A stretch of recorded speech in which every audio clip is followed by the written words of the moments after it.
지난 2주 동안 금요일 날 우리 에스겔서 말씀을 보지를 못했습니다. 그래서 에스겔서의 말씀이 조금 낯선 감이 있어서 에스겔서의 배경에 대해서 잠시 한번 기억해 보겠습니다. 에스겔서의 시대적 배경은 남왕국 유다가 몰락하고 있던 때입니다. 당시 북왕국 이스라엘은 이미 아수르에 의해서 멸망을 당했고, 북왕국 이스라엘을 멸망시킨 아수르도 신흥제국인 바벨론에 의해서 멸망을 당했습니다. 당대 제1강국이 된 바벨론은 유다 왕국을 속국으로 삼기 위해서 위협했고, 유다 왕국은 강대국들 사이에서 줄타기를 하면서 바벨론의 눈치를 보고 있었습니다. 바벨론은 유다 왕국을 공격해서 속국으로 삼았고, 유다 왕국이 배반하지 못하게 하기 위해 주전 605년에 1차로 포로를 잡아갔습니다. 유다 왕국은 바벨론의 조공을 바치면서 섬기다가 바벨론의 손아귀에서 벗어날 기회를 엿보곤 했습니다. 바벨론은 유다 왕국의 배반의 조짐이 보이자 주전 597년에 2차로 공격을 해서 또다시 포로를 잡아갔습니다. 이때 여호야긴 왕과 방백들이 대거 포로로 잡혀갔고, 에스겔도 이때의 포로 중에 끼어서 바벨론으로 끌려가게 되었습니다.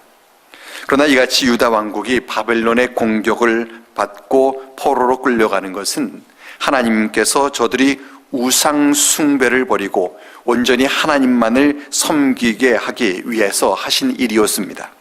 그래서 하나님께서는 바벨론의 포로로 끌려가 있는 에스겔에게 예루살렘에서 벌어지고 있는 우상 숭배의 현장을 환상을 통해 보게 하셨고, 저들이 예루살렘에서 우상을 숭배하기 때문에 하나님께서 예루살렘을 떠나시는 것도 보게 하셨습니다.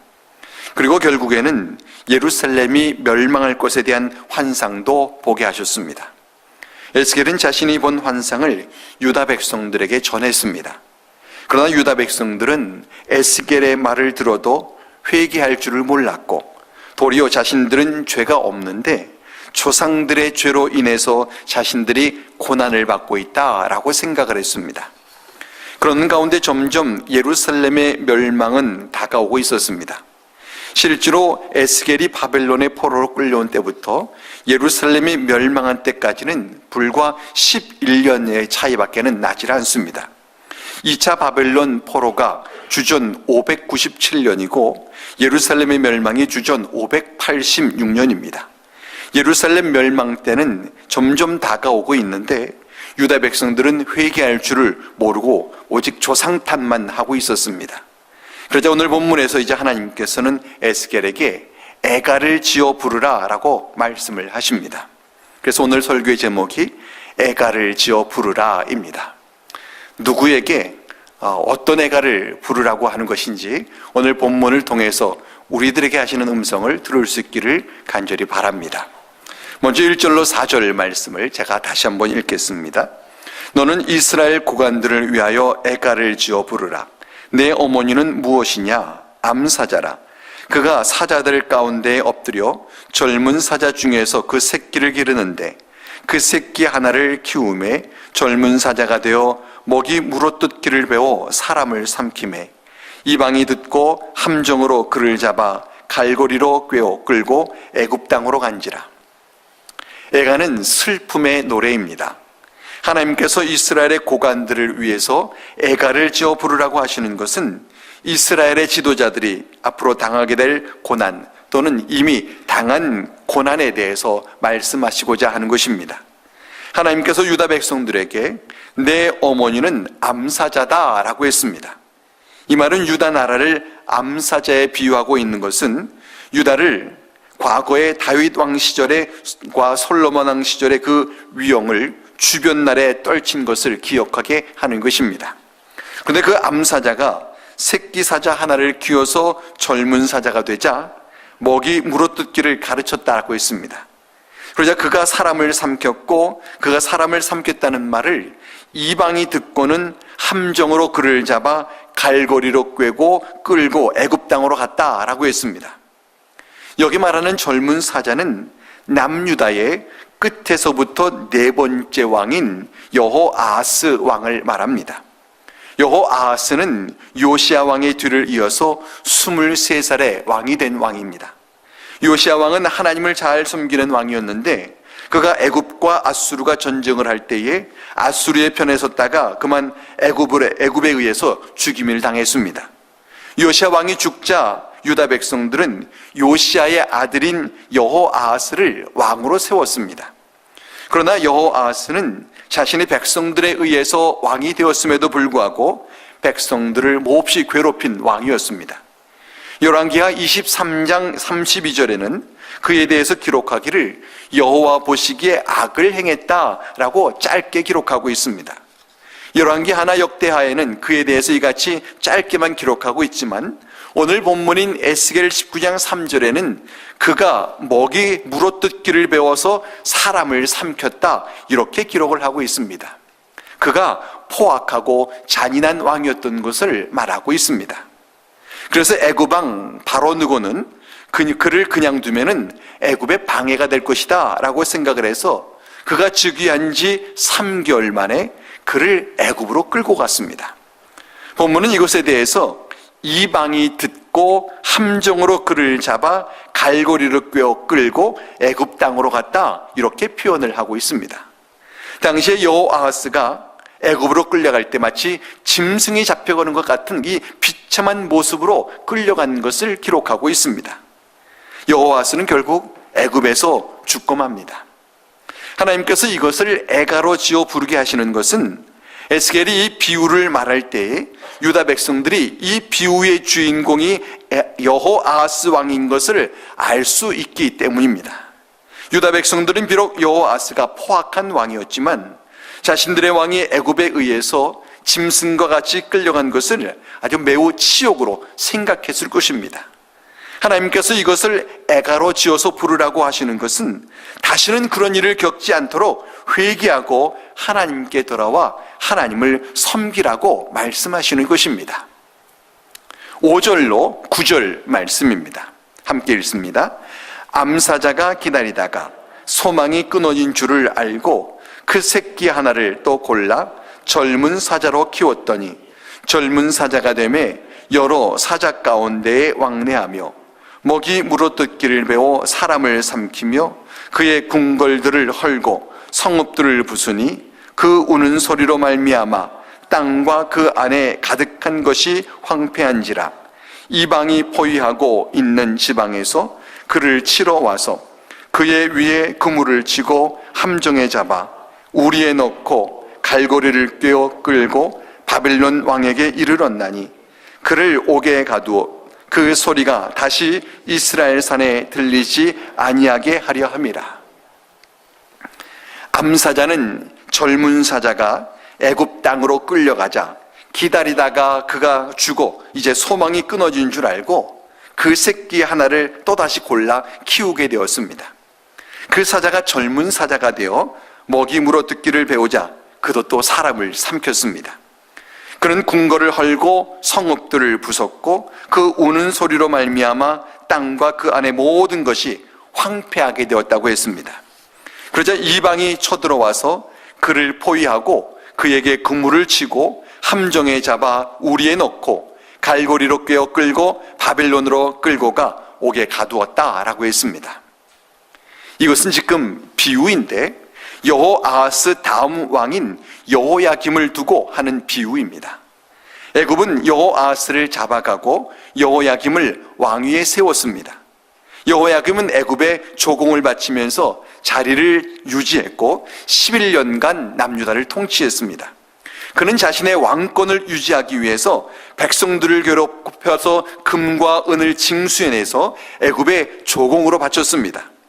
그러면서 그는 하나님 보시기에 악을 행한 왕이었다라고 성경은 기록을 합니다. 그런 가운데 바벨론이 이제 강국으로 급부상하게 되었고 유다를 공격하자 여호야김은 3년 동안 바벨론을 섬깁니다. 그리고는 바벨론을 또다시 이제 배반합니다. 그러자 바벨론이 쳐들어와서 여호야김을 쇠사슬로 결박하여 바벨론으로 잡아가고 성전에 있는 기물들도 바벨론으로 다 가져갔습니다. 하나님께서 이것을 애가로 지어 부르게 하셨다라고 하는 것은 유다 백성들이 이 비유를 들을 때 여호야김 왕을 두고 하는 말이구나 하는 것을 알 수 있다는 겁니다. 이것을 통해서 저들이 하나님께 회개하기를 하나님은 기대하신 것입니다. 그러나 저들은 역시 회개하지를 않았습니다. 하나님께서 저들에게 이 역사적 사실, 저들이 잘 알고 있는 사건들을 통해 말씀하심에도 불구하고 저들은 회개할 줄을 몰랐습니다. 사실 저들이 왕이 애굽으로 짐승과 같이 끌려가고 그 다음 왕은 바벨론으로 짐승과 같이 끌려간 것은 정말 치욕스러운 역사입니다. 그것을 보면서 이런 일이 다시는 없어야 할 텐데 라고 생각할 만한 그런 끔찍한 일입니다. 그런데 그것으로 끝나지 않고 그 다음 왕인 여호야긴까지도 주기한 지 3개월 만에 또다시 바벨론의 포로로 끌려갑니다. 이와 같은 저들의 역사를 비유로 말함에도 불구하고 저들이 회개할 줄을 모른다라고 하는 것은 저들의 마음이 그만큼 완악했다라고 하는 것을 아주 강하게 시사하는 것입니다. 오죽하면 하나님께서 저들에게 애가를 지어 부르라라고까지 말씀을 하시겠습니까? 완악함이라고 하는 것이 아주 대단히 무서운 것입니다. 죽음이 코앞에 이를 때까지도 회개할 줄을 모르게 하는 게 이 완악함입니다. 노아의 때에도 사람들의 죄악이 극에 달해서 하나님께서 저들에게 심판을 말씀하시고 노아로 하여금 방주를 짓게 하셔도 사람들은 오히려 노아를 비웃고 회개할 줄을 몰랐습니다. 소돔과 고모라를 심판하실 때에도 저들의 죄가 극에 달해 앞뒤를 분별하지 못할 정도로 타락을 했고, 하나님께서 천사를 보내도 저들은 천사까지도 겁탈하려 할 만큼 저들은 분별력을 잃어버리고 완악했습니다. 이처럼 보아도 알지 못하고 말을 해도 깨닫지 못하는 것이 바로 이 완악함입니다. 병 중에 가장 심각한 병이, 영적 병이 이 완악함이라고 하는 병입니다. 아무리 심한 문제라도 문제를 문제라고 깨닫기만 한다면 회복에 대한 희망이 있습니다. 근데 완악함은 문제를 문제라고 생각하지도 않게 만든다고 하는 것입니다. 비록 하나님께 심하게 책망을 받았다 해도 그가 마음을 돌이켜 회개하면 하나님께서는 그를 얼마든지 회복시킬 수 있습니다. 하나님께서 지금 바벨론을 통해서 이스라엘을 심판하시는 것도 저들이 회개한 후에 예루살렘으로 돌아와 회복하게 하시기 위함입니다. 그런데 저들은 지금 하나님의 심한 무서운 경고를 듣고도 전혀 마음에 동요함도 없고 마음에 느끼는 것이 없더라라고 하는 것입니다. 그러나 저들의 마음이 완악하여 회개하지 않으면 저들에게 이제 회복의 기회가 없습니다. 이처럼 병 중에 심각한 병이 이 완악함입니다. 그래서 하나님께서는 완악한 자들의 마음을 움직이시기 위해서 에스겔에게 애가를 지어 부르라고 말씀을 하십니다. 저들의 마음을 움직여 완악함에서 벗어나게 하려고 저들에게 노래를 부르게 하는데 슬픔의 노래를 부르게 하시는 겁니다. 사람의 감성을 건드리는 것이 노래인데 노래를 통해서 마음을 쉽게 움직이게 할 수 있습니다. 그래서 영화나 드라마를 보면은 분위기를 만들 때 그저 화면만 나오지 않고 그 분위기를 만들기 위해 먼저 음악을 깔아놓습니다. 밝은 분위기를 만들기 위해서 밝은 음악을 틀어놓고 공포스러운 분위기를 만들기 위해서 공포스러운 음악을 나오게 합니다. 슬픈 분위기를 만들기 위해서 슬픈 음악을 배경으로 깝니다. 하나님께서 에스겔에게 애가를 지어 부르라 하시는 것은 저들의 상황이 지금 슬퍼해야 될 상황인데 슬퍼하지 않기 때문에 그 노래를 통해서라도 저들의 슬픈 마음을 끌어내기 위하시고자 하는 것입니다. 저들의 왕들이 이방 나라에 끌려가고 나라는 멸망을 향해 치닫고 있는 상황이 슬퍼해야 될 상황인데도 불감증에 걸려서 전혀 슬퍼할 줄을 모르는 저들에게 슬퍼해야 될 상황인 것을 이제 느끼게 하시려는 것입니다. 그러나 저들의 마음이 완악함에서 움직이지 않자 하나님께서는 이제 또 다른 비유를 말씀을 하십니다. 10절로 12절입니다. 함께 읽습니다. 내 피의 어머니는 물가에 심겨진 포도나무 같아서 물이 많음으로 열매가 많고 가지가 무성하며 그 가지들은 강하여 권세 잡은 자의 귀가 될 만한데 그 하나의 키가 굵은 가지 가운데에서 높았으며 많은 가지 가운데에서 뛰어나 보이다가 분노 중에 뽑혀서 땅에 던짐을 당하며 그 열매는 동풍에 마르고 그 강한 가지들은 꺾이고 말라 불에 탔더니. 1절부터 9절에서는 두 마리 사자의 비유를 말씀하셨는데 하나님께서 이제 이 포도나무 비유를 말씀을 하십니다. 내 피의 어머니라고 하는 것은 암사자와 마찬가지로 유다 왕국을 말하는 겁니다. 그 어머니가 물가에 심겨진 포도나무 같아서 물이 많음으로 열매가 많고 가지가 무성하며 라고 했습니다. 이 말은 남유다가 번성했던 시절을 두고 하는 말입니다. 이스라엘이 다윗과 솔로몬 시대에 번성했던 것은 말할 것도 없고 남북으로 갈라진 후에도 남한국 유다는 번성한 때들을 많은 시기를 보냈습니다. 그 가지들은 강하여 권세 잡은 자의 귀가 될 만한데 라고 하는 말은 남유다에 강한 왕들도 있었고 저들이 나라를 튼튼하게 해왔다라고 하는 것입니다. 그런데 그 하나의 키가 굵은 가지 가운데서 높았으며 많은 가지 가운데서 뛰어나 보였다라고 했습니다. 이 말은 한 왕이 교만하다라고 하는 것을 말하는 것입니다. 그가 분노 중에 뽑혀서 땅에 던짐을 당한다는 것은 그가 교만으로 인해 심판을 받아 사람들의 조롱거리가 된다는 겁니다. 그 열매가 동풍에 마른다는 것은 동쪽에서 불어오는 열풍과 같이 동쪽의 나라인 바벨론에게 이제 침공을 당하는 것을 말하는 것입니다. 그 강한 가지들은 꺾이고 말라 불에 탄다는 것은 남유다의 왕이 끌려가고 이제 나라가 예루살렘이 멸망을 당하게 될 것을 말하는 것입니다. 이것은 남유다의 마지막 왕인 시드기야를 두고 하는 말입니다. 바벨론은 여호야김 왕을 바벨론으로 잡아간 뒤에 여호야긴을 왕위에 앉혔습니다. 그런데 여호야긴 왕도 즉위한 지 3개월 만에 다시 바벨론으로 잡혀가고 그의 숙부인 시드기야를 왕위에 앉혔습니다. 시드기야가 유다의 왕이 될 때에 그의 나이가 21살이었습니다. 그러나 그는 그의 손왕들과 마찬가지로 여호와 보시기에 악을 행했습니다. 그는 바벨론에 의해 왕으로 세워졌는데도 그는 바벨론 왕을 배반하고 거역을 했습니다. 그러자 바벨론의 느부갓네살 왕은 예루살렘으로 쳐들어와서 성을 포위했고 시드기야는 18개월을 버티다가 결국 양식이 떨어져서 그는 성을 버리고 도망치다 바벨론 군대에게 붙잡히고 말았습니다. 바벨론 왕 느부갓네살은 시드기야가 보는 앞에서 그의 아들들을 죽이고 시드기야의 두 눈을 빼고 그를 사슬로 결박하여 바벨론으로 끌고 갔습니다. 그리고 느부갓네살 왕은 예루살렘 성전과 왕궁을 불사르고 성벽을 다 헐었습니다. 에스겔의 예언이 그대로 이루어진 것입니다. 저들이 지금 이 말을 듣는 유다 백성들이 이 시드기야 왕의 결말에 대해서는 아직 보지를 못했지만 이미 앞에 두 사자의 이야기를 통해서 이전 왕들이 어떤 고난을 당했는지 이미 다 보았고 이것을 비유로 들었습니다. 그렇기 때문에 이제 한 이 포도나무 비유도 앞으로 일어날 일에 대한 것을 저들이 알 수 있다고 하는 것입니다. 이쯤 되면은 저들이 이제 심판이 임박했구나, 이제 이러면 안 되겠구나 라고 회개해야 할 것을 하나님 기대하신다는 겁니다. 그런데 저들에겐 회개의 기미도 없었습니다. 13절과 14절에 이렇게 기록을 합니다. 이제는 광야, 메마르고 가물이 든 땅에 심어진 바 되고 불이 그 가지 중 하나에서부터 나와 그 열매를 태우니 권세 잡은 자의 귀가 될 만한 강한 가지가 없도다 하라. 이것이 애가라. 후에도 애가가 되리라. 이제는 이라고 하는 말은 예루살렘이 멸망하고 저들이 바벨론의 포로로 끌려온 때를 두고 하는 말입니다. 저들은 포로로 끌려와 메마르고 가물어진 땅에 심기운 포도나무 같은 신세가 되었다라고 했습니다.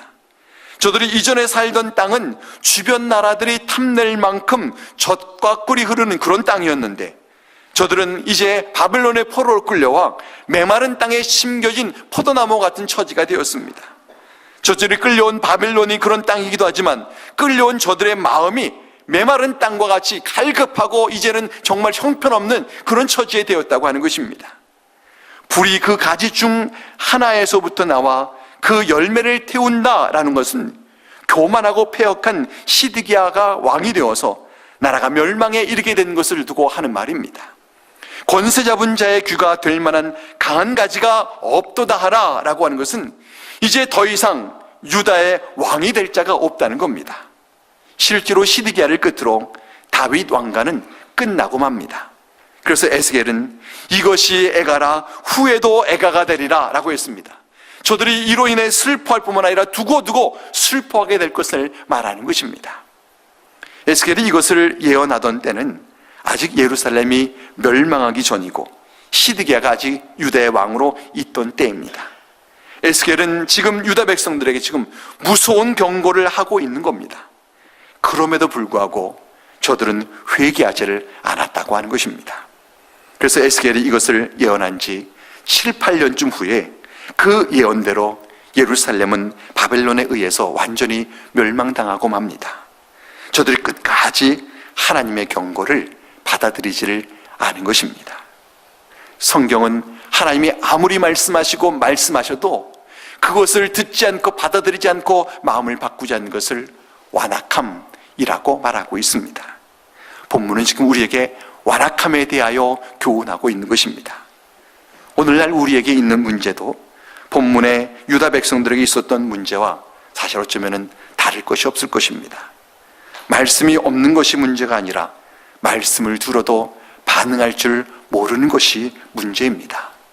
찬송이 없는 것이 아니라 찬송을 불러도 그저 입만 뻥긋뻥긋하는 것이 문제이고, 기도하지 않는 것이 문제가 아니라 기도를 해도 그저 습관에 따라서 형식적으로 기도하는 것이 문제입니다. 우리에게 신앙의 모양은 있을지 몰라도 우리 안에 완악함이 숨어 있지 않는가라고 하는 것입니다. 문제는 이와 같은 이 문제는 아담의 범죄 이후에 수천 년 동안 계속되어 오고 있는 문제입니다. 아담이 하나님의 말씀을 어긴 이후로부터 죄가 사람에게 들어오고 그 죄는 사람으로 하여금 하나님의 말씀을 듣지 않게 하고 들어도 가벼이 여기게 하고 있습니다. 그래서 예수님께서 마태복음 11장 16절과 17절에 이 세대를 무엇으로 비유할까?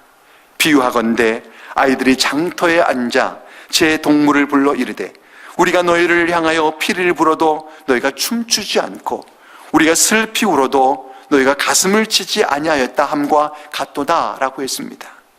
저들의 마음이 완악해서 기쁜 일에도 슬픈 일에도 전혀 마음이 움직일지를 모른다라고 하는 것입니다. 어쩌면 오늘날 우리들에게도 이 문제가 있습니다. 하나님의 말씀을 읽거나 들어도 마음이 움직이지 않는다면 그것은 마음이 완악했다라고 하는 증거이고 영적으로 병들어가고 있다라고 하는 증거입니다. 그렇기 때문에 우리는 스스로 자신이 영적으로 혹 병들어 있지는 않은가 진단해 보아야 합니다. 여러분 오늘 찬송 부를 때 어떠셨습니까? 여러분 말씀을 읽을 때 어떠셨습니까? 오늘 이스라엘 백성들의 이 심각한 상황의 문제를 들으면서 우리의 마음은 어떻습니까? 그저 주들의 이야기로 들려진다면 우리에게는 지금 문제가 있는 것이고, 오늘도 찬양할 때 전혀 우리 마음속에 뜨거움이 없었다면 우리도 한번 우리 안에 영적으로 병들어 있지 않은가 의심해 볼 필요가 있습니다. 우리는 완악함이 심각한 병이다라는 것을 깊이 인식해야 합니다. 그리고 회개로 그 완악함의 질병에서 노임을 받아야 하고 성령께서 우리의 마음을 고쳐주시기를 간구해야 합니다. 우리가 할 수 있는 것, 우리의 마음을 우리가 마음대로 바꾸지를 못합니다. 그러나 우리가 할 수 있는 것이 있습니다. 우리의 완악함, 죄에 대해서 회개하고 그리고 우리를 성령을 통해 우리의 마음을 바꿔주시기를 간절히 사모하며 기도하는 것입니다. 예수님께서 누가복음 11장 13절에 너희가 악할지라도 좋은 것을 자식에게 줄 줄 알거든 하물며 너희 하늘 아버지께서 구하는 자에게 성령을 주시지 않겠느냐라고 하셨습니다. 하나님께서는 구하는 자에게 성령을 주십니다. 우리의 마음을 바꿀 수 있는 분은 성령님이십니다. 성령님이 우리 안에 충만히 거하시면은 우리 안에 찬양과 감사가 흘러나오고 하나님을 경외하며 하나님의 말씀이 나에게 하시는 하나님의 음성으로 듣게 되고 그 말씀 따라 순종하고 헌신하는 삶을 살게 됩니다. 우리의 마음이 완악하고 있는 문제는 우리 안에 지금 성령의 역사심을 우리가 느끼지를 못하고 살아가고 있기 때문입니다. 하나님께서는 회개하는 자들에게 먼저 성령을 부어주시고 죄로 완악했던 마음을 새롭게 고쳐주십니다. 우리가 성령으로 충만할 때만이 하나님의 말씀에 대하여 순종하며 우리가 완악함의 문제에서 벗어날 수 있습니다. 성령의 역사하심 가운데 마음의 완악함을 버리고 말씀에 감동하고 그 말씀에 결단하고 헌신하는 우리들이 되기를 간절히 바랍니다. 찬송을 부를 때마다 하나님 이 찬송을 통해서 내 마음을 움직여 주시옵소서. 하나님의 말씀을 읽을 때마다 이 말씀을 통해 내 마음을 다시 갈궈주시고 밭을 갈아 기경하듯이 내 마음을 엎어 다시 새롭게 하여 주옵소서라고 하는 마음으로 말씀을 대하고 기도하고 찬송하고 하는 이 마음이 우리에게 꼭 있어야 합니다. 성령께서 우리를 그렇게 하신다고 하는 것입니다. 저는 우리 모두가 성령의 역사하심으로 우리의 마음이 온전히 새롭게 되고 다시 완악해졌던 것에서 다시 변화되어서 하나님을 찬양하고 감사하고 기뻐하며 헌신하며 그 말씀 따라서 우리가 변화되는 놀라운 삶을 꼭 경험하게 되기를 주의 이름으로 간절히 축원합니다. 이 시간 우리가 함께 기도할 것은 내 안에 있는 완악함을 회개하기를 위해 기도하길 바랍니다. 말씀으로 내게 지적해 주셔도 나에게 주시는 말씀으로 듣지 않고 회개할 줄 모르고 하나님 앞에서 어떤 모습도 정말 교만한 모습으로 남아있어 있는 우리들을 하나님께서 용서하시고 우리 회개를 받아주셔서 우리의 마음을 바꿔주시기를 위해서 기도하기를 바랍니다. 그리고 성령의 역사로 하나님의 말씀에 우리가 예민하게 반응하며 하나님 말씀하실 때 나에게 주시는 말씀으로 받고 아멘하고 순종하고 헌신하는 우리들 되기를 위해서 기도하기를 바랍니다. 말씀에 응답하고 말씀 따라 결단하고 헌신하고 그래서 하나님 말씀할 때마다 내 안에서 역사가 변화되는 역사들이 일어나는 그런 삶을 살기 위해서 완악함에 빠지지 않기 위해서 함께 우리 기도하기를 바랍니다. 함께 기도하시겠습니다. 살아계신 하나님 아버지, 하나님 우리 안에 완악함이 있습니다. 경건의 모양이 있지만 사실은 그 속에 완악함이 찌들어 있고 완악함으로 병들어 있는 것을 고백하지 않을 수 없습니다. 찬양해도 우리 마음에 뜨거움이 없고 말씀을 읽어도 내게 주신 말씀으로 받아들이지가 않고 기도를 해도 정말 우리 안에 입에 발린 형식적인 기도가 자꾸 나오는 그런 습관적이고 종교생활하는 우리들의 모습인 것을 고백하게 되는데 하나님 아버지 우리의 완악함을 하나님 회개하오니 주님 우리를 용서해 주었고 하나님 아버지 우리 안에 정말 죄로 알지 못하고 정말 굳어져 있는 것을 정말 그대로 살아가고 있는 우리의 습관적인 것을 하나님 회개하고 고백하오니 주님 용서해 주었고 우리의 마음을 뒤엎어 주시기를 원합니다. 하나님 아버지 말씀을 읽을 때마다 나에게 준 말씀으로 깊이 받아들이며 그 말씀에 내 마음이 불온되고 떨리게 하시고 하나님 찬양할 때마다 우리 하나님의 경외하심 앞에 있어서 감히 내가 정말 중얼중얼거리지 못하고 뜨겁게 찬양하지 않고는 배겨날 수 없는 그러한 우리 찬양이 되게 하시고 기도할 때마다 하나님 내 마음속에 간절함이 솟아나서 하나님 이름을 부를 때마다 내 마음에 울음이 터져나오고 예수님의 이름을 부를 때마다 내 안에 정말 나를 구원하신 이 구원의 역사가 정말 나를 감동시키는 놀라운 일들이 일어나기를 원합니다. 하나님 아버지 성령의 역사로 우리들의 하나님 마음을 기억해 주셔서 하나님의 말씀에 대해 예민하고 하나님 앞에 설 때마다 경외함으로 정말 떨리는 마음으로 주님 앞에 나와 서게 도와주시고 하나님 앞에서 교만한 모습으로 서 있는 우리들 되지 않도록 우리를 도와주시기를 간절히 바라고 원합니다. 말씀에 아멘으로 응답하고 말씀에 헌신하고 말씀으로 결단하면서 하나님 아버지 말씀을 따라서 우리들이 변화되는 놀라운 역사를 이기를 원하오니 하나님 아버지 완악함으로 말씀을 함부로 없순여기는 우리들 되지 않게 도와주시고 말씀에 따라서 정말 우리 앞에 순종하면서 떨림으로 하나님 앞에 나와서는 우리들 되도록 도와주시옵소서. 예수님의 이름으로 간절히 기도하옵나이다. 하나님께서 말씀하고 또 말씀하고 말씀하셔도 남의 얘기로 듣는 이스라엘 백성들이 사실은 오늘날 우리들인 것을 고백하지 않을 수 없는데 하나님 우리를 용서하여 주옵소서.